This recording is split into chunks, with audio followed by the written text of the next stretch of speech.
Welcome to the Internet of Things equation, a podcast when I talk about the Internet of Things domain both from the technical and business perspectives. I'm Łukasz Malinowski, the Internet of Things advisor and trainer. Go-to-market strategy is crucial for IoT offerings. Designing proper tactics and strategies is mandatory to introduce IoT-enabled product to the market successfully. My today's guest helps with all of the above. He acts as a fractional executive and advisor, helping companies to enter the IoT market and grow with it. Hello, Mike. Thank you so much for finding time to meet with me today. Thanks, Lucas. Could you briefly introduce yourself to the audience? Yeah. My name is Mike Fahrion. I've been in this IoT space for really focused on that space for about 15 years now, and really diving deep into the world of connected products and connected services and the way the IoT solutions and technologies can help companies, achieve a connected state.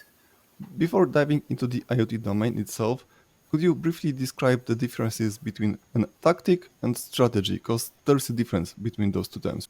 Yeah, absolutely. And this is really where a lot of IoT projects fail, in my opinion. So, the strategy is the overall plan, to say, hey, we want to have connected door locks, things like that. But the tactics are really all about the steps you take to get there. And I think where a lot of people struggle is they focus on the technology stack, but they fail to realize that, getting to an IoT solution, getting to a connected product or connected service changes all other parts of the company as well. So they address the technology side, but they don't take the tactics to address the customer relationship and the organization itself necessarily. IoT is all about delivering business value to the end users. It is not about the technology. This is something I commonly remind my customers and the audience that technology is just a tool. So, do you have an overall set of tactics and strategies? Yeah, it really starts into dividing into three topic areas. One is the solution itself. So we all like to talk, all of us technology people, we like to talk about this, the technologies and building the stack and all those things. And that part gets a lot of attention. And we're pretty far ahead in that space in terms of the technology is actually ahead of the commercial side of the organization. So one is the technology leg and being sure you've got that addressed in a scalable and affordable way. There's a lot of people that build an IoT solution for the first time and don't realize the technical debt or the overhead that they're creating when they stand up their own cloud solution, for example, and then and maybe mobile apps. And then all of a sudden you have a company that's been in the hardware business for a long time. Say they're making commercial door locks, for example. They haven't had a software company in the past. Now all of a sudden they find out they have a whole DevOps team. They're having to release 8 new versions of a mobile app each year because of all the OS changes and things like that. And they really have built up a lot of technical debt there and overhead to their company. And they typically do that before they've really learned how to monetize that data stream. So they might not be getting paid for that for a long time. So that causes a lot of internal frustration. The second leg is really understanding the customer relationship. So you're going out there and you're trying to solve a customer problem. You first have to be sure, does the customer think that's a problem? Is that a problem that they're willing to invest in changing? How's that going to change your relationship with the customer? In the past, they maybe bought your product through a hardware, through a distributor, through a wholesaler. Now all of a sudden you're saying you have some sort of service and they need to create an account with you and things like that. Your customer relationships are going to change. So you really need to get out in front of that. Then the third side of it is really looking at your company organization. So if you're creating an IoT solution, so you're creating a connected product, you're doing that because you want to get data back and forth from your product, how it's being used in the field, and presumably to bring additional value to your customer. But now you have this new source of data, and data by itself doesn't bring any value. You somehow have to integrate that data into the organization of your company. So it's quite likely that your company needs to change as an organization, and possibly its overall culture as well. So if you don't address all three of those legs, the technology, the customer relationships, and your company organization, then you're likely going to run into a lot of frustration, as you step into the world of IoT. Let's dive deep into all of those because they are extremely important. And the first thing that you mentioned is technology.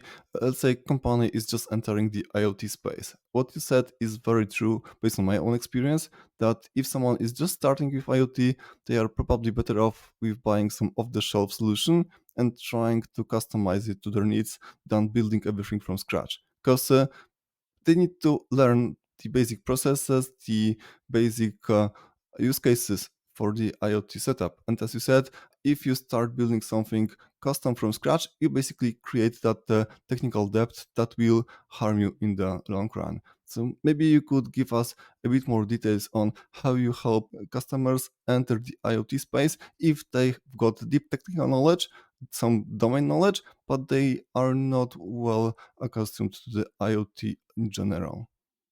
Yeah, and I think that's the most important thing is, so the customer, the company has the deep domain knowledge. That's the real value. So they understand their market, they understand their customer, they understand their customer's pain points, and they have a vision for how they can use a digital solution or an IoT solution to help bring more value to that customer. So if you have that, you have the most important thing. The other parts are relatively easy, and there's lots of partners out there that can help you stand up the IoT solution. You can use, like I said, off the shelf platforms and things that get you 90% of the way there. And there are a lot of specialized IoT service companies that have done this before, and they've done it, dozens and dozens of times into good volumes. So they really understand the difference between just getting a solution working compared to a solution that will really scale up. That's another issue that people run into. It's quite easy to build a proof of concept or a prototype, and get quantity 1, quantity 10, sort of things up and running. But then as you think through, okay, how are we going to do this when we have, 10,000 customers? What about 100,000 users? Things like that. You really have to have all the processes for, provisioning your product and being sure the cybersecurity aspects are taken care of. All that stuff needs to be really done well up front. Otherwise, you end up with a solution that you find out that, hey, your customer thinks this is pretty nice, but now as they start to gain traction in the marketplace, they find out that the stack that they built won't scale and has a lot of issues, and they end up having to go to a generation 2 before they can even achieve real commercial success. So it's important. I think it's great to use partners for that. Let me interrupt you because you mentioned something extremely important, and I want to highlight that for the audience. You mentioned the scalability. And scalability not only from the technical perspective. We all know that the backend should scale to absorb all the traffic and it should scale in a function of actual load, so you're not paying for resources no one is using. But what you mentioned is extremely important, is that not only technology needs to scale, but also your own organization needs to scale to absorb that huge growth. And actually, I saw a number of companies that failed because they were too successful in a too short amount of time and they were not able to adjust. So how can company scale its processes, or rather how can company define its processes to scale and absorb that growth? Could you elaborate on that? Yeah, it's a good question, and I can share one story of failure maybe first, and then that I had myself, where we developed a new IoT product. We were all quite excited about it internally. We had gotten some of our partners and prospective customers quite excited about it as well, and we did what a lot of companies do. We did some good beta testing. And that beta testing seemed to go very, very well. But then when we went to roll the product out in scale, we found that we're having way too much support load. Customers were finding things too difficult to use. There's too many new processes to them. And one thing we didn't realize, or we came to realize later, is that when we did our beta tests, first we had our best field engineers as part of those beta tests, helping support those customers because we wanted to, show ourselves in the best light. And we had picked customers that were very much, they were willing to be beta sites. So they're very much early adopter type customers. They didn't represent the main part of the market. So then we found that when we started to scale out to the more main part of the market, that our beta test, while it validated that our product worked, it didn't validate its ability to scale from a usability perspective and things like that. So we had to really regroup and go back and say, how do we address, we need to make this kind of, zero touch, so they don't ever need to call us for support. They don't need a field application engineer involved, things like that. So a part of, so that's a failure story, but I think, to turn that to success it's so much about understanding your customer and understanding your customer's pain points, and not just building. It's more than just building the product that addresses their pain points, but when you understand what their pain points are, you need to think through, who are they going to turn to solve these pain points? Are they going to contract with a new vendor they've never heard of that raises their hand and says, look, I have an IoT solution for you? Or are they going to go to some of their existing vendors or their existing service providers? Where do they spend their money? Where are they writing their purchase orders to? Those distributors and those wholesalers that they're working with, that's where they just expect to fulfill their orders and things. So you need to build that commercial side, as well as get the technical solution right in order to successfully scale up. A few very important topics, and that basically shows the challenge of starting an IoT company. That you need to handle a number of different fields, and you need to make all of them right in order to be successful. So let's go into the go-to-market strategy. If you could decompose it for us and show how it helps and guides companies through that initial process so they won't miss any important factor. Yeah, it's really addressing all of those issues and understanding who the players are in the companies, who the decision makers are, who's actually has approval to do the spending and things like that, and who their relationships are with, and being sure you build your ecosystem around your customer. Don't expect your customer to change their processes to adapt to your ecosystem. So you really need to put yourself into their organization in a way that's very smooth for them, and seamless, and doesn't cause any more friction. Friction is a word I use a lot in the IoT space and in the world of connected products and connected services. So it's just, as a supplier, you really need to look for every source of friction for your customer and do whatever you can to reduce those sources of friction, whether that's technology based and ease of use of a product, the user experience, or whether that's the purchasing process of a product or the specification process for a product, or even just the knowledge domain. Does the customer even understand the problem that they have that you're trying to solve, sort of thing. So I think we've all seen a lot of IoT products that haven't been successful in the marketplace, over the last five plus years, and more often than not, it's failures on that product market fit and go to market strategy. It's not that they didn't build a good technical elegant solution. It's just that they didn't get all the commercial sides of it right. In a lot of ways, I've always said it's comparatively easy to build a product. It's harder to ensure you've got the right product market fit and the right go-to-market strategy in place, because that involves more elements that are not directly under your control. It's not your own engineering team, your own product management team. It's now you're working with partners and ecosystems, and you need to get them all on the same page. What actually impacts the growth of IoT as a domain is that ease of use, as you said, and that friction. Because most of IoT products and services are designed by engineers, and engineers got special mindset. I'm engineer myself, so I know that I look at things differently.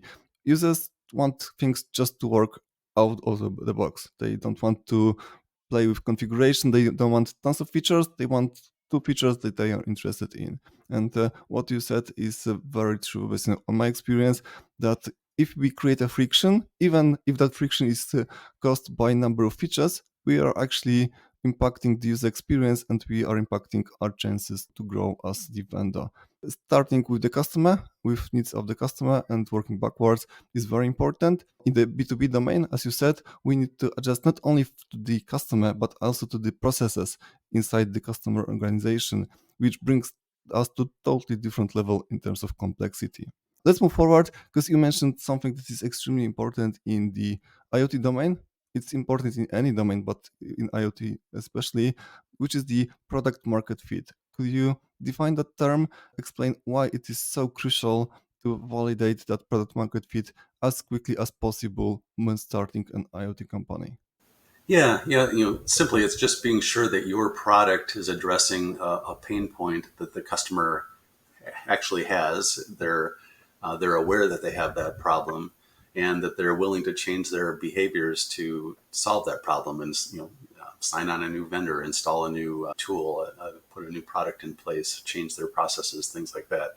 So, if you have a product that really fits the customer solution, and also understanding, what's the customer alternatives. Of course, you might have direct competitors, but more likely you have indirect competitors as well.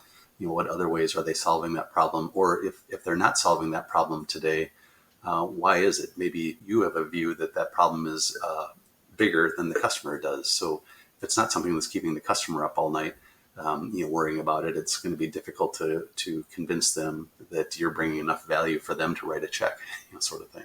So really getting that product market fit is really important. New companies start often around a technology or a product itself. So I tend to think of them as a technology-driven company or a product-driven company.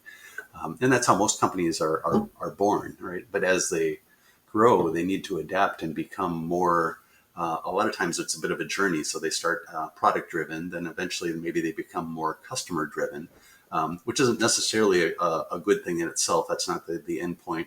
You do want to be very in tune with your customers, but if you're very customer driven, a lot of those companies eventually find themselves kind of beholden to one or two large accounts because they've really been servicing their best customers really well. And then eventually they find that, they haven't really built a broad company with a good stability. They're going to be successful or fail as their customers do in a very narrow space. What you really want to get to is to that more mature state of what I call a market driven organization. That probably started its life as a product-driven company, but then had to evolve because none of this stuff stays the same over time. So they really need to be in touch with the market, what's happening with their customers, what's happening with their competitors, what's happening elsewhere in the ecosystem, and adapt their product and drive their new product development and things around truly market-driven versus product-driven. So I think as you kind of start with product market fit, and if you get that right once, that's great, and you're off to a good start, but you really need to adapt the organization to become a very market-driven organization to be a solid, stable organization over time.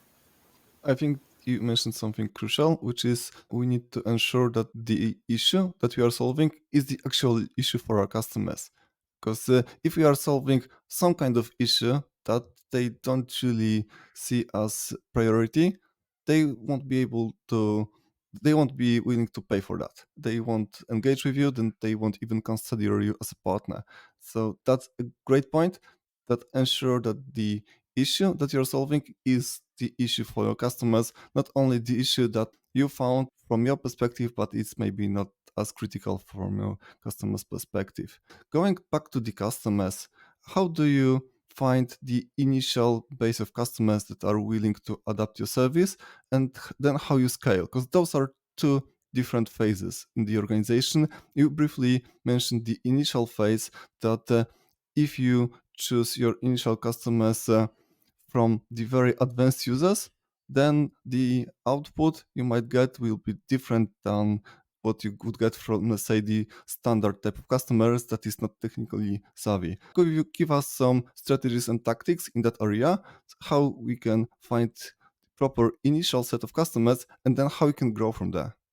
Yeah, it's a good one. Usually, getting your initial customers, you typically, hopefully you've got a very good understanding of the problem you're solving and who you're solving it for. So you know exactly where to hunt for those customers. With the internet and digital marketing, there's lots of things you can do to attract some interested customers, with videos and white papers on a topic, and getting people that have an interest, and finding people that have that pain point, and to get them to raise their hand and say, yeah, that's interesting. I'd like to talk with you a little further about that. Trying to figure out how to get from that first 2 or 3 customers to the next, to the 10 or 20, to the hundreds, and then the thousands. It's really, I think, going deep. I really like doing in-depth voice of customer interviews, getting to know the organization, not just the person that called you and says, yeah, we have this problem and I want to try your solution, but getting to understand, their entire organization, so you can understand if you want to normalize this solution such that it didn't take just one internal champion that you found to make it work. How do you get the operations departments, the engineering departments, supply chain, and all that? Do you really understand their their needs.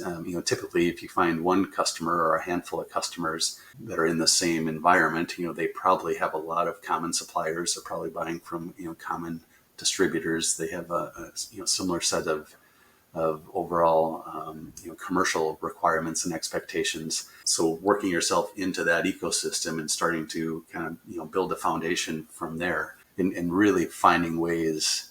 I think it's so important to find ways to scale and really understand as you get your product into the market. You have to start thinking about customer acquisition costs. How much value are you bringing? How much are you getting paid for your solution? But then how much money do you have to spend to acquire and land a new customer, and be sure that you have something scalable there. And that's a place where once you've found that you truly are delivering value, it makes it easier to recruit people into your ecosystem. It makes it easier to get channel partners excited about being part of your solution, other ecosystem partners, other suppliers in that space. So that, I think it's difficult. It takes time, because you're truly building an overall ecosystem to go to market in a successful way, and with success defined as a customer acquisition cost that is much, much less than your lifetime customer value, such that you've actually built a scalable business. You mentioned stakeholders a few times, very important topic to dive into. And as you said, we don't want to work only with a few stakeholders. Let's take the factory as an example. You don't really want to work with CTO of that factory. You want to work with every single person interacting with your solution, all the way to workers on the production line. Most of the time, they are your actual customers and they are actual users, not the CTO who is writing the check, but those people.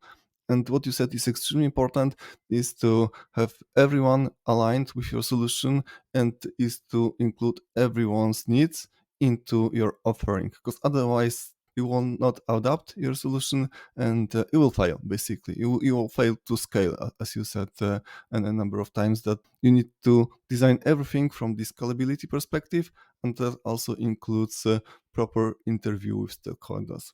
Let me ask one question, because this is something I would really like to know your opinion on. Are there any differences in designing strategies when we work with IoT products versus IoT services?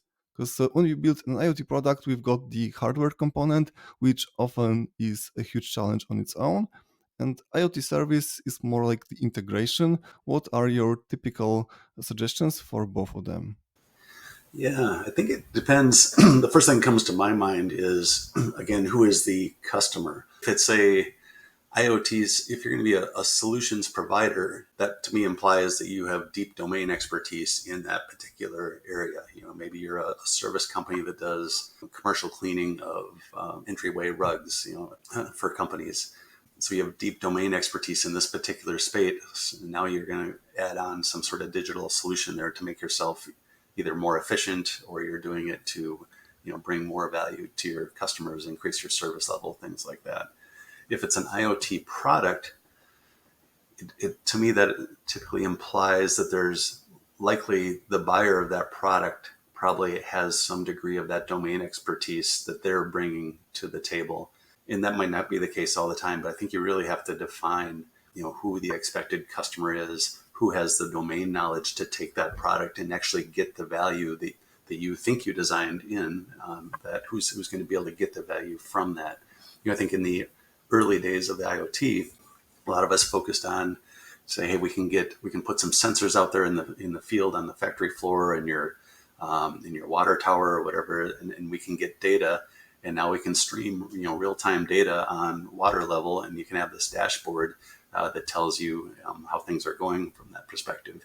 And that in itself didn't actually deliver value. That the value doesn't happen until that data somehow integrates into their service platform and generates, work orders and service tickets and things like that to say that, hey, there's a problem here that needs to be addressed. In that case, the value didn't happen just by delivering the IoT solution. The value happened when they integrated that data into some sort of platform they already had. So in that case, when you're doing an IoT product, you might be relying on your customer or some partner. Maybe it's a system integrator that says, look, now you need to do the last 10% of getting the value out of this for the customer and integrating it into their business to achieve true business value to the customer. Let me underline that for the audience because this is crucial. IoT is just a technical capability. And what is really important is to leveraging that capability and creating business outcomes and business value using it. Because otherwise, we just create some fancy tools, blinking LEDs, and as you said, even streaming data from sensors to some backend system. If no one consumes the data and if no one extracts knowledge from obtained data, then we are just wasting money for the bandwidth, for the hardware, for whatever. So keeping that end goal in mind, that business outcome that is relevant for our customers is crucial. And I think it really shows your experience in this field. Take us a bit further. Let's say that our company survived the initial stage and transitioned from the startup to the enterprise. Scaling and managing enterprises requires totally different skill set that surviving the initial startup phase. You are experienced CTO yourself. Could you give us some hints what type of skills are crucial once we enter the enterprise level after that initial startup and initial growth?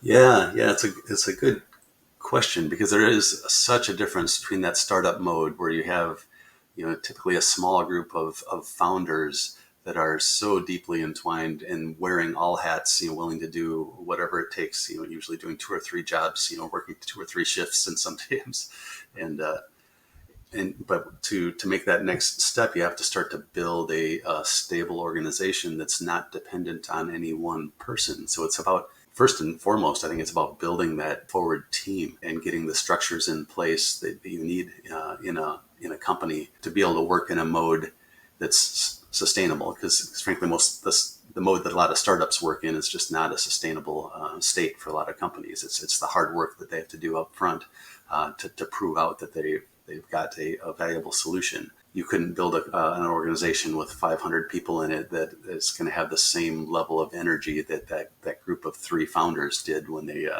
were working nights and weekends to scrap this thing together.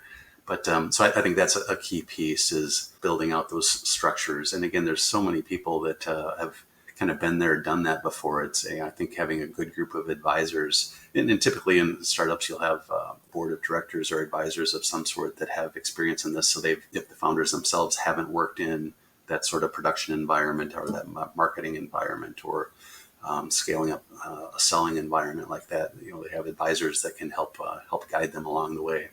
Building a stable organization, and then recognizing that they're on a journey and they want to achieve a market-driven state, and that's a process that happens over time. You don't just change that overnight. But as you get your product out on the market, you need to recognize that, okay, that market's not going to stay the same forever, especially if you're successful. I mean, if you're successful, then you should expect to have a bunch of competitors coming right after you. And being first to market is not nearly as valuable as sometimes we give it credit for.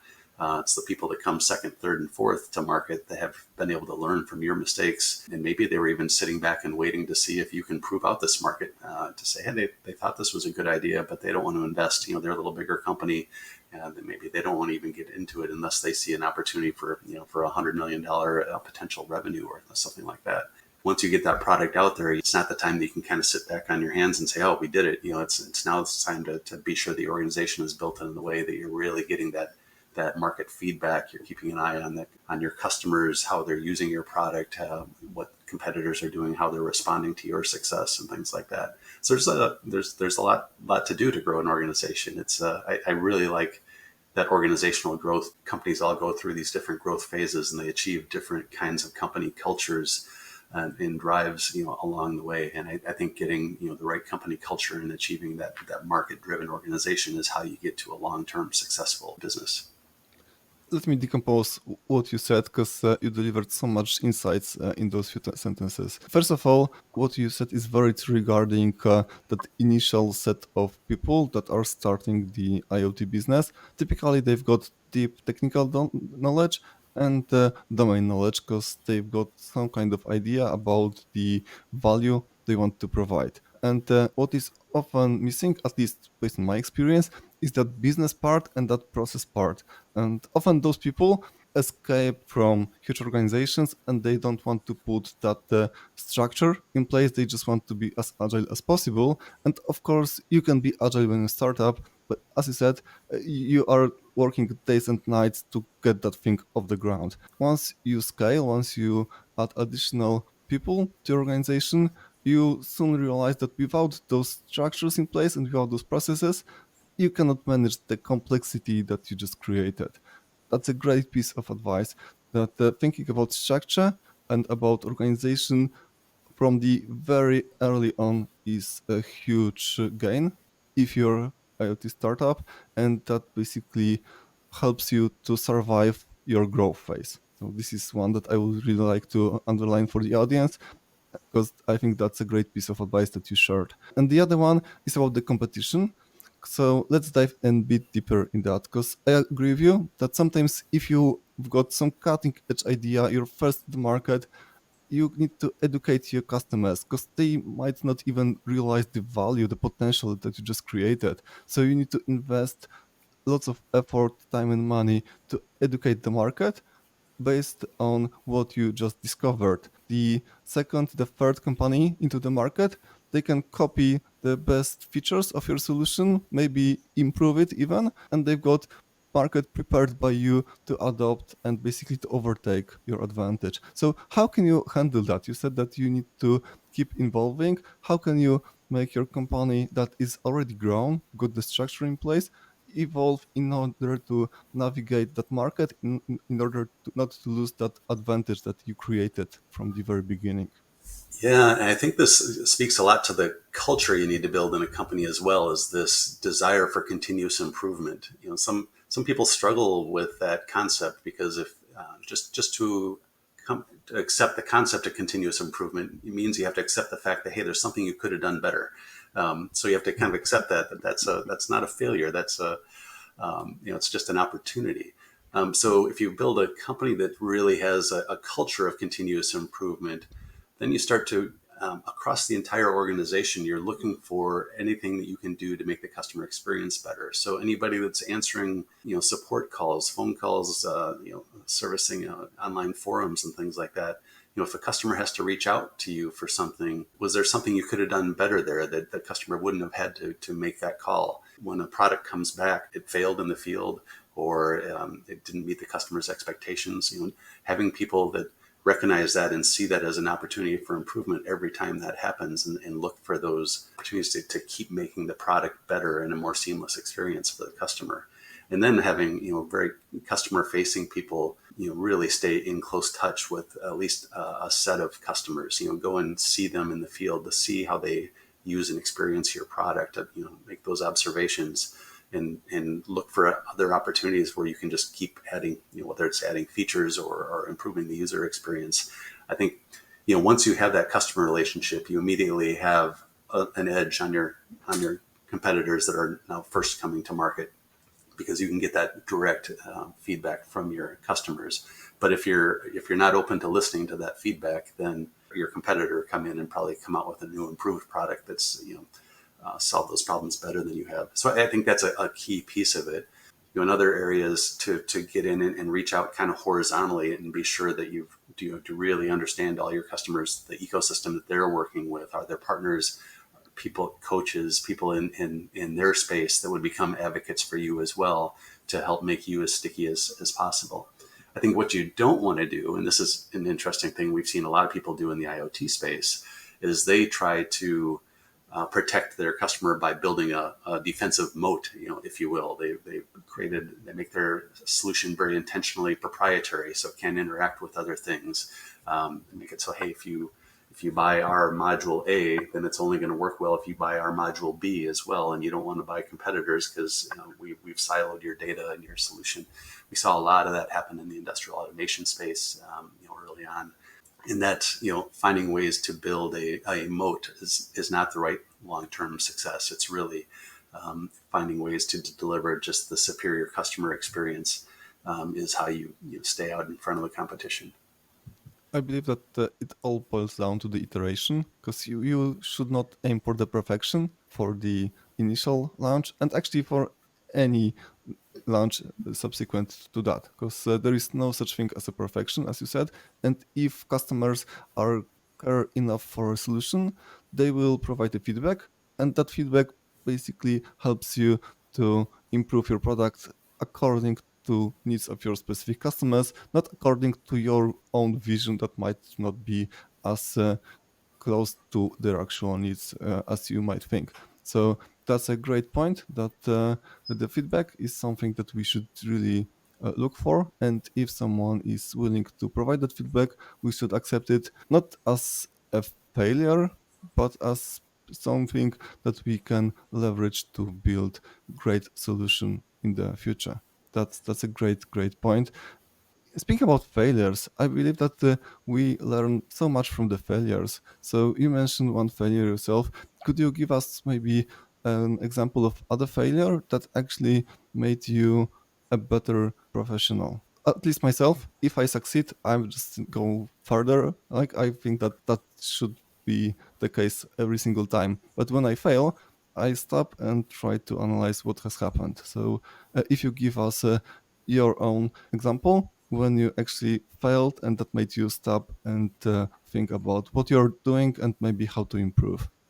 Yeah, I think if I think back in my career ways, when I was more purely technically focused, and definitely had some failures in places where we had a successful business, selling a pretty wide variety of products. But as the technologies were changing, and this is the front end of the IoT market or the IoT kind of technology space, that we saw that hey, these are very similar to the products we're building. We can make some changes, and they felt like they were products that still fit within our existing customer domain. From a technology perspective, it didn't seem like a big stretch, but we launched products like that, and we started to recognize that it was a different customer persona, maybe slightly adjacent, slightly different markets, but it was definitely a different class of buyers with different needs and expectations. And we failed to recognize that. We felt that, boy, we can just make this new set of products and sell it to our existing customer base, and they're going to love this stuff. And we got good positive feedback when we surveyed those customers and had customer visits up front. And but what a customer says, just because a customer says that sounds like a cool new idea, and yeah, I think I'd be willing to try that out. That's very different than a customer committing to writing, to a purchase order, sort of thing. So I think that's one thing that got me really focused, as I'd been a product person my entire career, but it really made me realize that there's a lot more complexity in business than just getting the product right. It's so much about that product market fit and go to market strategies. So I think that's where I started to really open up and recognize, boy, I really need to study and understand that, because just getting the right product requirements right and developing the most elegant product isn't enough for commercial success. I think that's such a great point. And actually, I saw that myself a number of times. Customers are saying that they will try your product because it looks like something that might be of value for them. But when you actually launch the product, no one is buying.